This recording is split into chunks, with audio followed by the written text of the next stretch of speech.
Welcome to the Mindfulness Meditation Podcast. I'm your host, Dawn Eshelman. Every Wednesday at the Rubin Museum of Art in Chelsea, we present a meditation session led by a prominent meditation teacher from the New York area.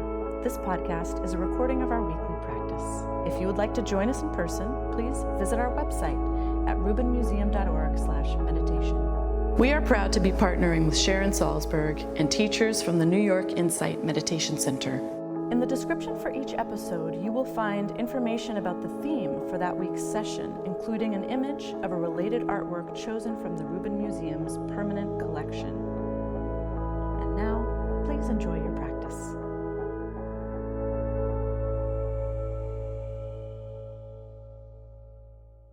Good afternoon, everybody. Welcome to the Rubin Museum of Art and to today's mindfulness meditation practice. Great to see you all and to be here with you. My name is Dawn Eshelman. I'm head of programs. I see so many familiar faces. Hello. And who is here for the first time? Welcome. Who comes every week if they can? Welcome back. And somewhere in between. Great to have all of you. Great to have everybody who's listening via podcast. And yeah, just a reminder to those in the room, we podcast these sessions. They're available for free. You can check them out on our website, rubinmuseum.org/meditation. And you can also find them on iTunes, Insight Timer, and some other platforms. So that's pretty cool.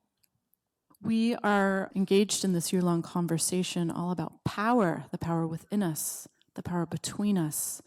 And we've been talking about these ideas of fear and hope as things that can either minimize or bolster our own personal power.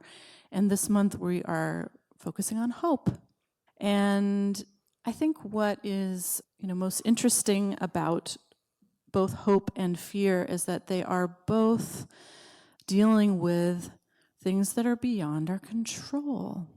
So whether we're fearful about something or hopeful about something, it's finding our footing in the unknowable, really. And I think that's something that relates so strongly to the experience of meditating, right? When we are just in that place, exercising those muscles at the mental gym, so to speak, but really, really trying to live in that place of curiosity, of possibility, of not knowing. So the artwork we're looking at today really embodies this idea of hope. This is called the Wish-Fulfilling Tree. And this is a piece created by the artist Sharon Salzberg. And he created it following the devastating earthquake that struck Nepal in 2015. And he's originally from Kathmandu, so he returned to make this artwork with local craftsmen from the area. This is a 7-layer bronze mandala, and that's really a kind of a 3D version of a painting that we would normally see as a mandala. And it represents an idealized cosmic universe. And wish-fulfilling trees are found across Hinduism, Buddhism, and Jainism, and they're meant to satisfy worldly and celestial desires. And so with that concept of hope in mind today, I think it's apropos to know that this piece is both a memorial to the destruction wrought by the earthquake, but also a wish for the future. Tracy Cochran is here with us today. So nice to have you back, Tracy, as always. She's a writer and the editorial director of the quarterly magazine Parabola, which is right here. And you can also find it upstairs in our shop or online at parabola.org. This issue is all about mercy and forgiveness and has essays from everyone from Martin Scorsese to a Sufi master inside. So this looks like an amazing read. How to Forgive. The Art of Mercy. So enjoy that. Check it out upstairs. And in addition to teaching here at the Rubin, Tracy teaches at New York Insight and every Sunday at Hudson River Sangha in Tarrytown. You can find her online at tracycochran.org. Please welcome her back, Tracy Cochran.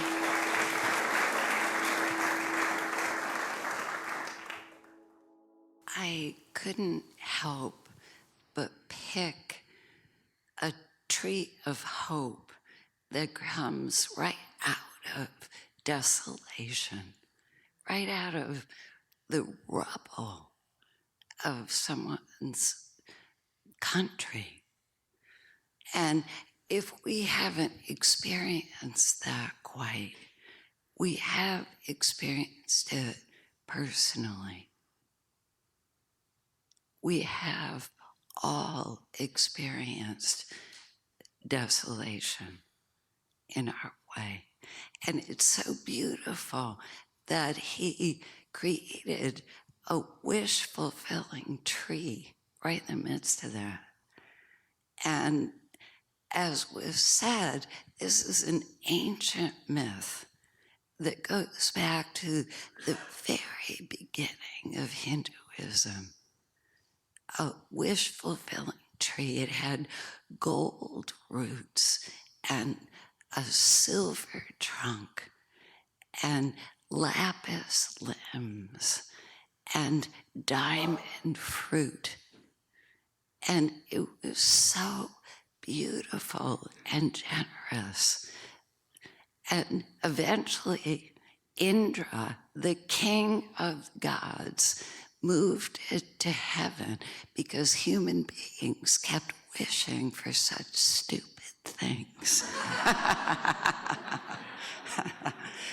And we do. And I was trying to think, how could I connect with this gorgeous myth? I didn't grow up with a wish-fulfilling tree, but I did grow up with trees. And I remember one in particular. When I was a little girl, I had a butternut tree in my backyard that had a limb at exactly the right height for pulling myself up. So it must have been a low tree, but I pulled myself up and I could flip around and land on my feet, and I felt as agile and powerful as a panther. And the tree gave that to me. And I would take refuge in this tree, typically after I was in some kind of scrape inside the house, which happened with great frequency. Because I was a little girl with a twin brother, and back in those days, I had a keen sense of gender inequality. that behavior that got me in trouble would be praised in a boy. That being daring. I remember my mother saying, "You always have to have your face right in the lion's mouth, don't you?" Things like that. So I would go to the tree. And in the tree, I would feel like it was good to be brave and daring and wild. I would get back in touch with my human nature. And I remember P.L. Travers, the author Mary Poppins, who helped found Parabola, once said that all children have Aboriginal hearts. She was from Australia. And I think all people do too. Original heart, original body, original mind. So I would play this fantasy game where I was sort of like Mowgli in Jungle Book. I was fluid. girl to boy to panther. And I could also teleport. I could go to India, to the forest. I was also, this is inexplicable, a spy. So when this situation called for it, I could teleport to various trouble spots with my panther to see if I could be of help. So, what does this have to do with wish fulfilling trees, with hope, and with the Buddha? The Buddha, the night before he sat down to achieve awakening, had a memory of childhood. He remembered sitting under a tree, feeling completely okay, completely not harassed by adults, completely free. And he's depicted as sitting cross-legged, playing at being the Buddha he would become. He wasn't a little girl pretending to be a boy and a panther and a spy. But what those two things had in common is this feeling that under the words and the stories, we're part of a bigger story. We're fluid. We're not fixed. We're connected to life. We're connected to the life of our common humanity, all the way back to the first people, hunters and gatherers. We have that kind of attention, and we have a heart like the earliest people who could feel the goodness of life, and a body that has perceptions and senses just like the first people, that can hear bird song and sense the air and be with the trees and be calmed and informed and steadied by them. These are gifts that are given to us from our common past. And we can go back to it in times of desolation and despair. And we begin to realize that there's a hope that doesn't mean that everything's going to be easy. It's the hope that we have inside us capacities and strengths and sensitivities will help us through no matter what.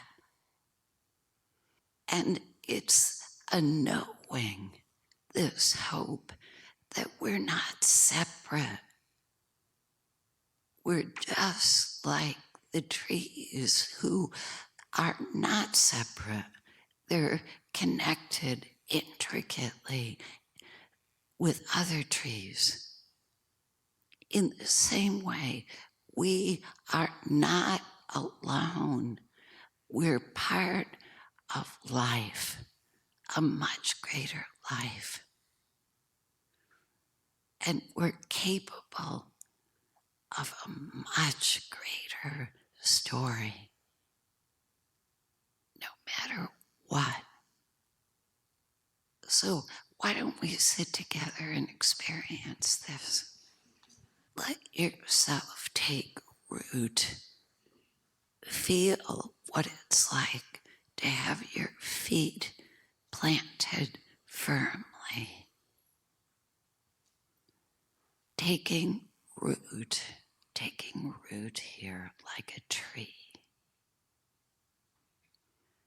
And let yourself stretch up straight and tall, as straight and tall as you can.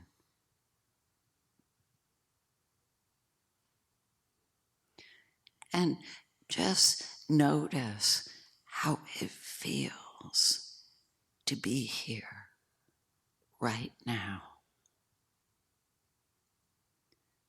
Don't think, just sense.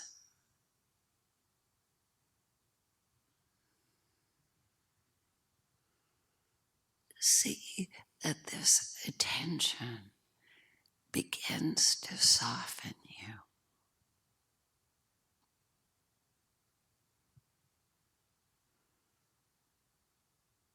Let everything be, but let yourself bask in this attention that doesn't judge.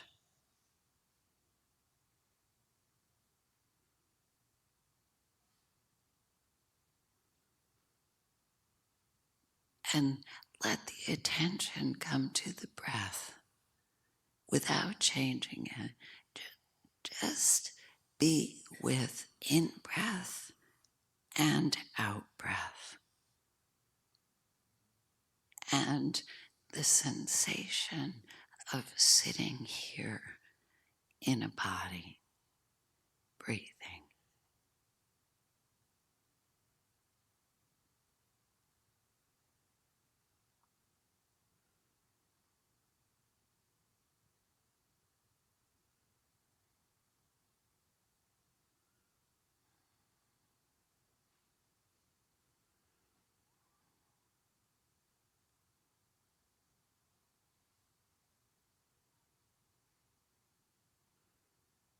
And when you see that you're being taken, gently come home again to the body and the breath and the sense of being here now.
And see that being still means coming home,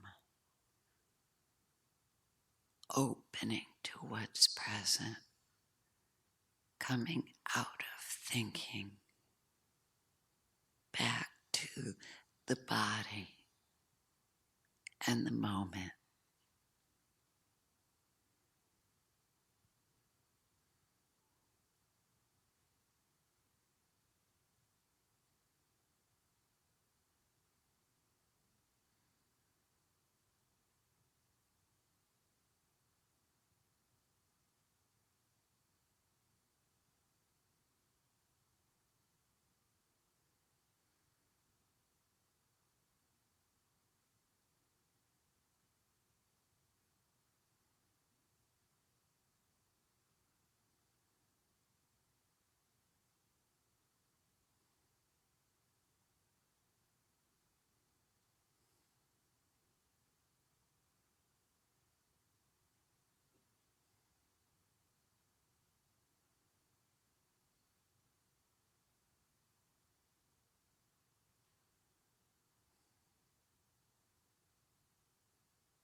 See, as you soften and open, there's a presence here inside you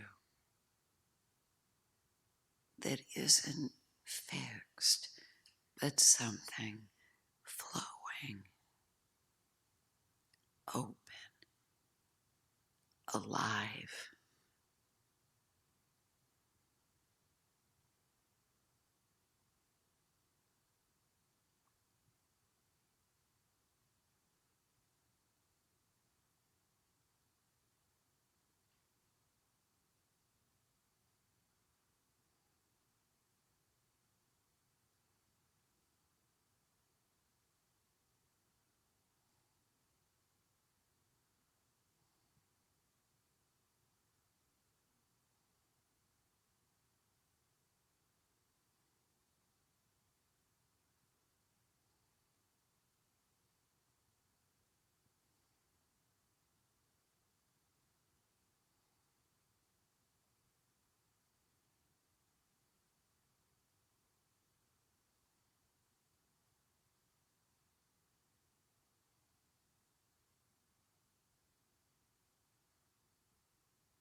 When you get taken by thinking or dreams, gently come home to this river of life inside you.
See how alive this stillness is.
coming home to the body, we discover a presence that's greater than thinking, that's inside and outside,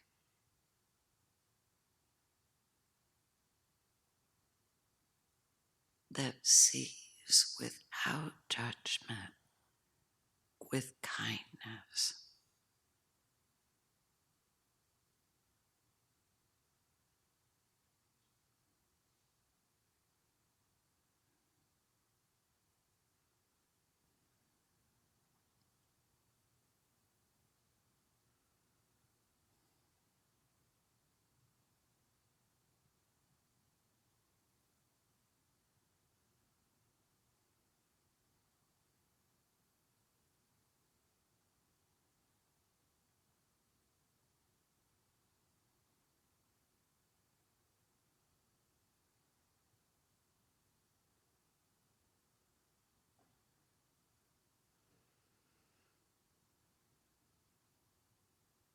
And see that you can always come home to this presence and be welcomed.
Come away, seeing that you're part of life, supported by it,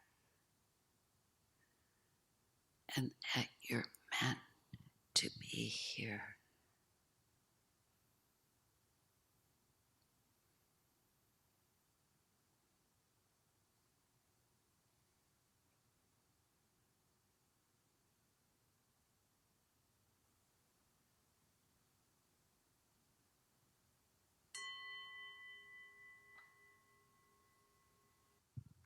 Thank you very much. That concludes this week's practice. If you'd like to attend in person, please check out our website, rubinmuseum.org/meditation, to learn more. Sessions are free to Rubin Museum members, just one of the many benefits of membership. Thank you for listening. Have a mindful day.